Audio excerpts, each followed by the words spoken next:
नमस्कार दोस्तों, जैसा कि आप सभी को पता है अरविंद केजरीवाल जेल से रिहा हो चुके हैं। हरियाणा के अंदर प्रचार प्रसार भी कर रहे हैं, लेकिन सबसे इम्पॉर्टेंट बात यह है कि अरविंद केजरीवाल ने इस्तीफा क्यों दिया, इसके अंदर की वजह क्या है। तो आज हम आपको बताएंगे कि अरविंद केजरीवाल के इस्तीफे की असली वजह क्या है और उस अग्नि परीक्षा की जिसकी बात उन्होंने अपने संबोधन में कही है। इसको लेकर आपको अंदरूनी बात बताऊंगी कि आखिर अचानक से गेम कैसे पलटा। आखिर केजरीवाल ने अचानक इस्तीफा क्यों दे दिया? क्या ये किसी दबाव का नतीजा था या फिर उनके खुद के सिद्धांतों का पालन था?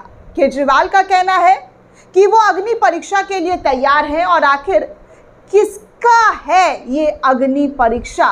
वो कौन सी अग्नि परीक्षा की बात कर रहे हैं जिसको लेकर अरविंद केजरीवाल बार बार दोहरा रहे हैं? क्या सत्ता में होने से ज़्यादा महत्वपूर्ण है केजरीवाल की जनता के प्रति जवाबदेही?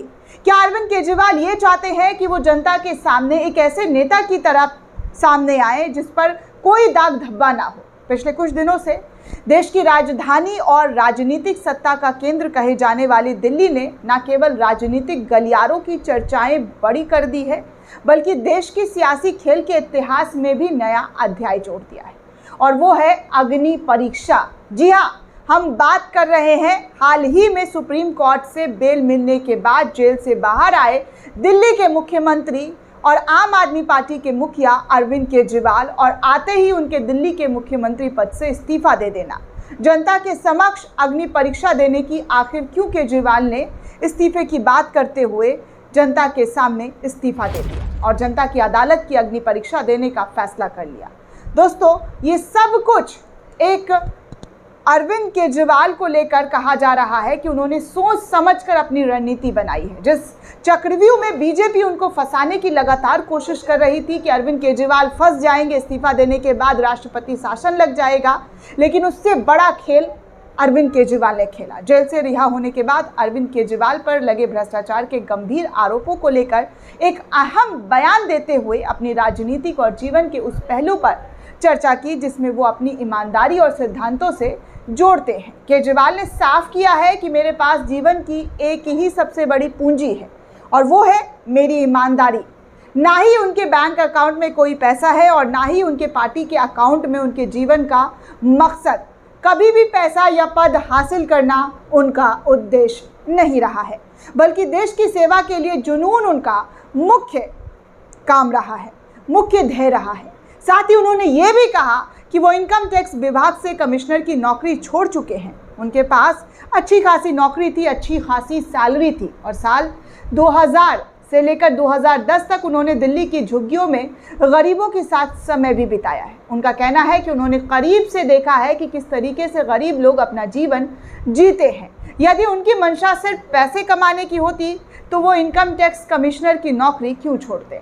ये बड़ा सवाल है दोस्तों कि अरविंद केजरीवाल पर जो लांछन बीजेपी के जरिए लगाया जा रहा था। अरविंद केजरीवाल कोई अंगूठा छाप तो है नहीं, अरविंद केजरीवाल के पास बिना डिग्री वाले नेता तो है नहीं, बहुत बड़ा डिग्री है उनके पास, IITN है, और ये सब कुछ रहने के बावजूद उन्होंने राजनीति में आने का फैसला लिया। केजरीवाल ने यह भी बताया कि जब उन्होंने नौकरी छोड़ी थी तब उनका राजनीति में कोई प्रवेश नहीं था और ना ही उन्होंने मुख्यमंत्री बनने की कोई योजना बना रखी थी।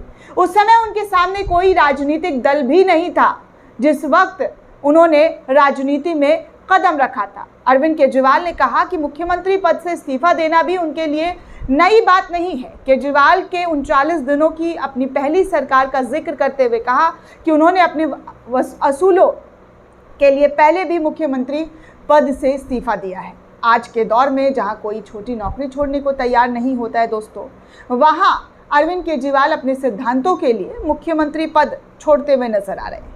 ऐसा उनके समर्थकों का कहना है, उनके चाहने वालों का कहना है, और तो और उनका ये भी कहना है कि पद और दौलत के प्रति उनका कोई मोह माया नहीं है। वो सिर्फ और सिर्फ देश की सेवा करना चाहते हैं, दिल्ली की जनता को खुश करना चाहते हैं, दिल्ली के लिए काम करना चाहते हैं, अच्छी शिक्षा, अच्छा स्वास्थ्य लोगों को मुहैया करवाना चाहते हैं। अब सवाल ये उठता है कि केजरीवाल का ये बयान क्या दर्शाता है?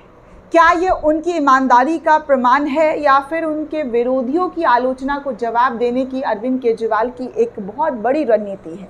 इस सवाल का जवाब खुद केजरीवाल ने जनता पर छोड़ दिया है। उन्होंने कहा है कि अब जनता ही ये तय करेगी कि वो ईमानदार हैं या गुनहगार।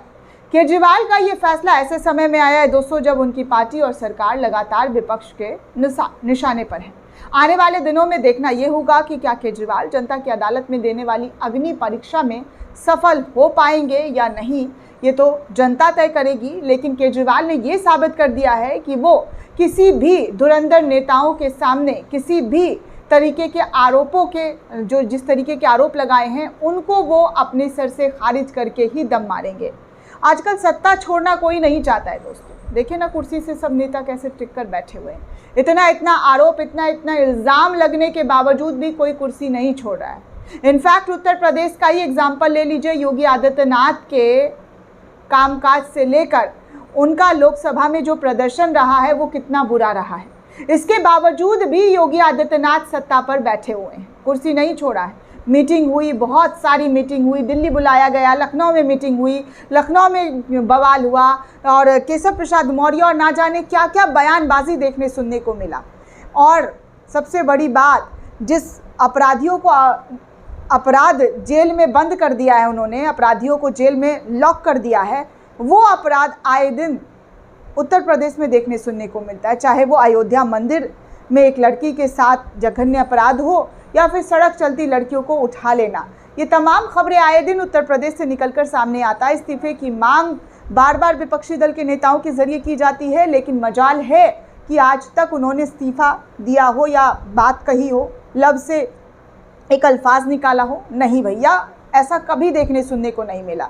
लेकिन अरविंद केजरीवाल पर जिस तरीके से विपक्ष के जरिए, बीजेपी के जरिए जो आरोप लगाए गए, उस आरोपों को अरविंद केजरीवाल ने सर से खारिज करते हुए अपनी कुर्सी को, जी हाँ, अपनी कुर्सी को त्याग करते हुए आम आदमी पार्टी की एक नेता, मंत्री, जी हाँ, पहले एक नेता थी छोटी सी, फिर विधायक, सांसद और अब उनको मुख्यमंत्री बना दिया गया है। तो ऐसे में बहुत सारी चीज़ें सोचने और देखने को मिलती है कि देखिए केजरीवाल किस तरीके से जो है अपनी राजनीतिक स्ट्रैटेजी पर काम करते हुए नजर आ रहे हैं। हाल ही के दिनों में कल हरियाणा में आपको याद होगा कि किस तरीके से केजरीवाल की रैली निकली थी और रैली में जो भीड़ था वो रिकॉर्ड तोड़ भीड़ था। ऐसा भीड़, ऐसा नज़ारा, इतना भीड़ तो अमित शाह की रैली में नहीं आया, इतनी भीड़ तो मोदी की रैली में नहीं आई जितनी भीड़ अरविंद केजरीवाल की रैली रोड शो में देखने सुनने को मिली। दोस्तों, इस पूरे रिपोर्ट को लेकर आप क्या सोचते हैं, आपकी क्या राय है, हमें कमेंट करके ज़रूर बताइएगा। साथ ही साथ चैनल को ज़्यादा से ज़्यादा लाइक, शेयर और सब्सक्राइब करना बिल्कुल भी ना भूलें। धन्यवाद दोस्तों।